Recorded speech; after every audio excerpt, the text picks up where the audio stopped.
You pass one on the street and barely notice. He is a little shorter than you but wider, built like a door. His brow is heavy, his nose broad, his chest deep as a barrel. He is wearing a jacket, holding a phone, waiting for the same bus you are. And he is not human, not the way you are. He is a Neanderthal. For most of the last 40,000 years, that scene has been impossible. The Neanderthals vanished, and you were left as the only kind of human on Earth. One species alone. But it did not have to end that way. And here is the part that should stop you cold. In one very real sense, they never fully left. Because the truth is not that Neanderthals died out and disappeared. The truth is stranger. If your ancestors came from anywhere outside Africa, you are carrying pieces of them right now, stitched into your own DNA. So what would the world actually look like if they had survived whole, walking beside you, sharing your cities? To answer that, you first have to understand who they really were. Start with the myth,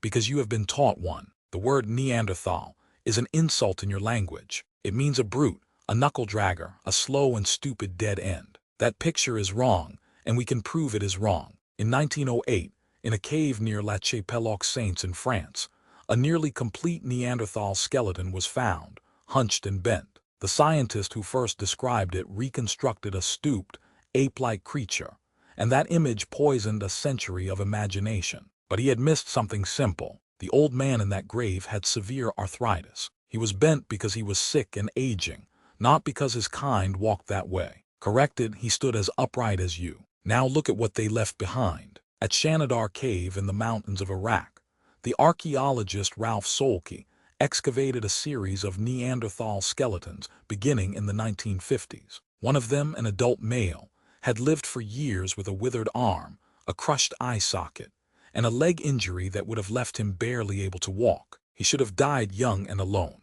Instead, he lived into old age. Someone fed him. Someone protected him. This was not a species of mindless brutes. This was a species that cared for its broken. They buried their dead. They made tools with real skill. At sites across Europe, there is evidence they used pigments, gathered eagle talons as ornaments, and controlled fire with confidence. And their brains, measured from the space inside their skulls, were on average slightly larger than yours. Slightly larger. Sit with that for a second. So why did the ones with the bigger skulls disappear, while you inherited the planet? For a long time, nobody could answer that, because bone can only tell you so much. Then the question moved out of the dirt and into the genome. In 2010, a team led by the Swedish geneticist Svante Pääbo did something people had called impossible. Working from crushed, contaminated fragments of bone found in Vindija cave in Croatia, they reconstructed the Neanderthal genome, the full genetic code of a vanished kind of human. Pääbo won a Nobel Prize for it, and when they compared that ancient code to living people,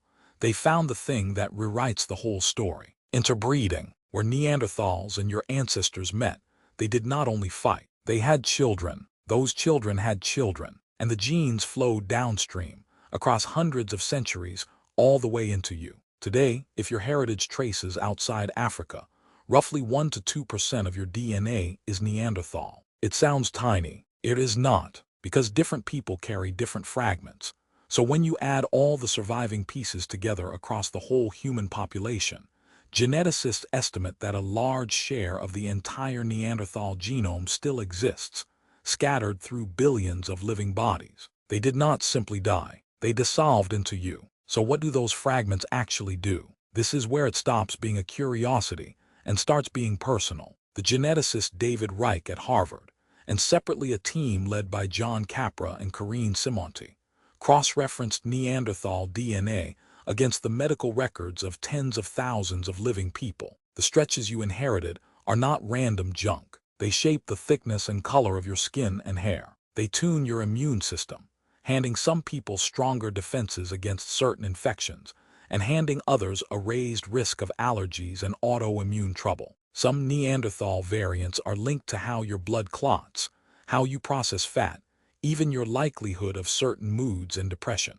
There is a Neanderthal fingerprint on how some people's bodies responded to modern viruses. The extinct species is still, quietly, adjusting your health today. Now hold all of that in your mind, and let's run the experiment. What if they had never gone extinct at all? Picture the world. There would not be one kind of human on Earth. There would be at least two, side by side, the way there are lions and tigers, or wolves and coyotes, or more accurately, the way there are two closely related peoples who can look across a valley and recognize a mind like their own, but a body that is not. Your species, tall and lean and long distance, built to run down prey across open ground. Theirs, short and powerful and cold adapted, built like an engine for the ice age, with a stocky frame that held heat and a broad nose that warmed freezing air before it hit the lungs. Let's reconstruct a single afternoon in that world. You walk into a market. Half the people around you are the tall kind, and half are the wide, deep-chested kind. A Neanderthal woman is bartering, and her voice sounds slightly different because the shape of her throat and skull was not quite yours. Her children are stronger than yours at the same age, able to throw a heavy spear with terrifying force, but slower over a long chase. Some couples are mixed, and their kids carry a blend of both, which is exactly what the fossil record already shows happened at places like the caves of Israel and the Danube Valley, tens of thousands of years ago. This is not fantasy. It is simply that world continued instead of ending. And now the twist, the part that undoes the whole comfortable story you started with. You assume that if Neanderthals had survived, they would be the ones sharing our world. But look closer at the science, and a colder possibility appears. They might not have survived as a separate people at all, not because they were killed, but because they were absorbed. The geneticist Chris Stringer at the Natural History Museum in London and the archaeologist Joe Ozilhau have both argued that in some places the Neanderthals did not so much vanish as blend, generation after generation, into the far more numerous newcomers, until the distinct line simply thinned out of existence. Not a war, a merger. In that light, extinction is the wrong word. They were not erased. They were overwhelmed by love and numbers, folded into a larger stream until you could no longer see them, even though they were right there in the water. So the honest answer to, what if Neanderthals had never gone extinct, is unsettling, because a version of that answer already came true. They didn't fully go. The last holdouts of the pure Neanderthal line seem to have clung on at the very edge of the continent. At Gorham's cave in Gibraltar, where the archaeologist Clive Finlayson has worked for decades, there are traces of Neanderthals surviving late on that warm southern shore, perhaps the final place their old world held out before the water closed over it. Standing there, you are standing at the end of a different kind of human. But the ending was never total, because you are the sequel. You are the world where they didn't entirely die.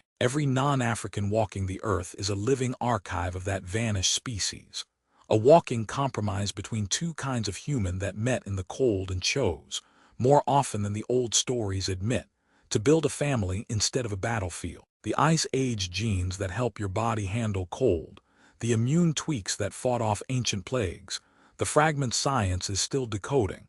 All of it is a message from a people the textbooks call extinct. So here is the modern mirror, and it is aimed straight at you. You think of human as a single, clean, finished thing, one species standing alone at the top, the natural and only outcome. It was never that. For most of the time our kind has existed, the earth held several kinds of humans at once, and the reason you are the last one standing is not that you were obviously superior. It is partly luck, partly numbers, and partly the fact that when two kinds of human met, they did not only compete, they combined. The loneliness of being the only human species left is a very recent, very unusual thing, and you carry inside your own cells the proof that it was not always so. So think again about that person at the bus stop, the one built like a door, with the heavy brow and the deep chest. In the real world, you will never meet him whole, but part of him is already here. He is in the color of someone's skin, the strength of someone's immune system, the shape of a stranger's face that seems, for a reason you can't name, a little older and heavier and stronger than it should be. You pass a piece of him every single day, and you never notice. And the strangest truth of all is that some of the time, when you feel your own body fight off a cold or shiver and hold its heat against the winter, the one doing that ancient work, quietly inside you, is not entirely human. He is a Neanderthal, and he never really went extinct.